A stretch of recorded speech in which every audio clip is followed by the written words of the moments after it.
On va retrouver la même chose avec le serpent, puisque le terme en hébreu qui est utilisé, c'est le mot harum, qui va désigner donc la nudité, qu'on retrouve donc chez Adam et Ève. Mais pour le serpent, on va aussi dire que c'est la créature la plus rusée. C'est comme ça d'ailleurs que André Chouraki, un grand traducteur de la Bible, traducteur mot à mot de la Bible, qui a fait la façon la plus littérale possible, il a traduit le mot harum pour le serpent comme étant nu. Et ça a donné en fait la phrase « Le serpent était la bête, la créature la plus nue du champ ». Alors que les autres vont traduire ça par le serpent était la créature la plus rusée des animaux ou du champ. On peut le voir quelque part avec Adam et Ève, dans le sens restreint, dans le fait qu'ils sont vraiment nus de manière physique. C'est comme si que lorsqu'on sort du ventre de la maman, l'enfant est nu. Ça veut dire qu'il est complètement rentré dans la vie. On va avoir une régénération, quoi. Vraiment Voilà, au niveau du serpent, j'aime bien comment en fait Pierre Lacour traduit le terme harum. Lui, il fait un croisement entre le fait d'être rusé pour le serpent et en même temps qu'il est nu. Lui, il va dire, il met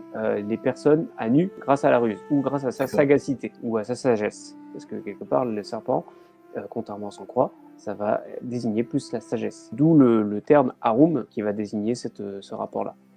Plus encore, c'est que le mot harum, ça va donner la racine har, qui veut dire la peau. Donc ça a un rapprochement direct avec la peau, ça.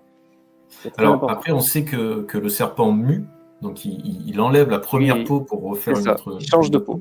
C'est pas le seul dans le règne animal, hein, mais en tout cas, c'est quelque chose à noter. Quelque chose, en fait, qu'on nous ramène aussi à Blanche-Neige, puisque c'est sa peau qui est blanche.